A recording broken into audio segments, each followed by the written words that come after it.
pays et nos familles, la rage au cœur avec l'envie de réussir. Quelle solution? Si même le risque de mourir ne dessert pas les grandes leçons. Barça ou Barzak? Comment agir? La prison, il s'en moque. Alors que faire? Nous sommes une génération qui oublie que le présent c'était hier. Aujourd'hui, on a jugé nécessaire d'organiser cette conférence.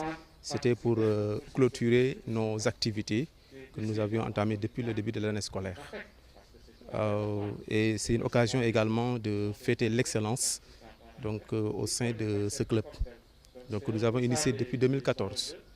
Les élèves qui fréquentent le club sont d'excellents élèves. Ils ont pu avoir quand même résultat très satisfaisant, comme on peut dire, si on peut dire. Et de la même manière, ce sont des élèves qui sont engagés et qui ont compris et qui ont appris. Donc ce sont des activités qu'on mène, des activités de classe, mais des activités extramuros, c'est-à-dire des activités péri- et parascolaires. Donc c'est ce qu'on est en train de faire.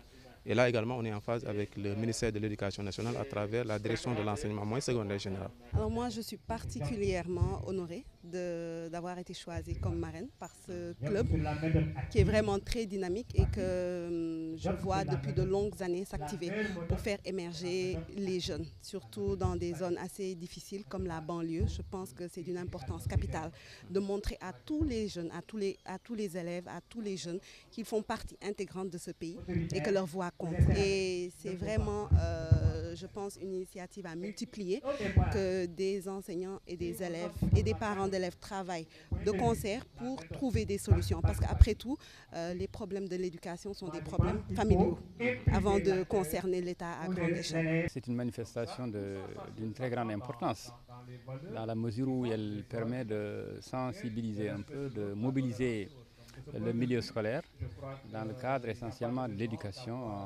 aux droits de l'homme. Bon, qui dit éducation aux droits de l'homme dit également le fait d'inculquer des valeurs tout à fait positives à nos apprenants. C'est l'occasion pour moi aussi de rendre un hommage à M. Ly, qui est l'initiateur de cette initiative. Je crois que c'est une initiative qui est venue à son heure et qui permettra effectivement de sensibiliser davantage nos apprenants. Aujourd'hui, on est là en train de célébrer quelque chose, c'est-à-dire les droits de l'homme.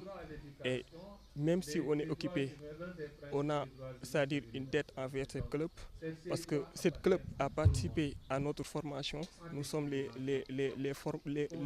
c'est-à-dire ceux qui ont initié ce club. C'est un club qui va promouvoir l'éducation des jeunes, les sensibiliser à mieux connaître leurs droits, parce que nous, on a eu cette sens-là.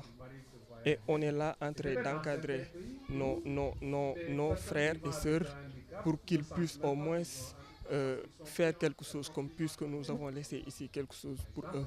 De nouvelles réformes éducatives, mais je pense que c'est vraiment là où nous nous acheminons.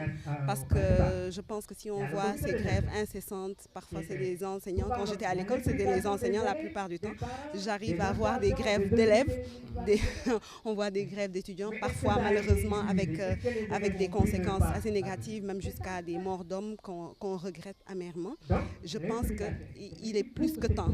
Je pense que l'État a initié des réformes, mais il faut vraiment revoir la façon dont l'éducation est menée, la façon dont les cours sont dispensés, la façon dont les élèves s'approprient l'école, parce que nous sommes arrivés à une ère où la participation est au cœur de tout. Donc je pense que des méthodes qui étaient utilisées auparavant peuvent être réadaptées à cette nouvelle forme d'intelligence qu'on détecte chez les jeunes.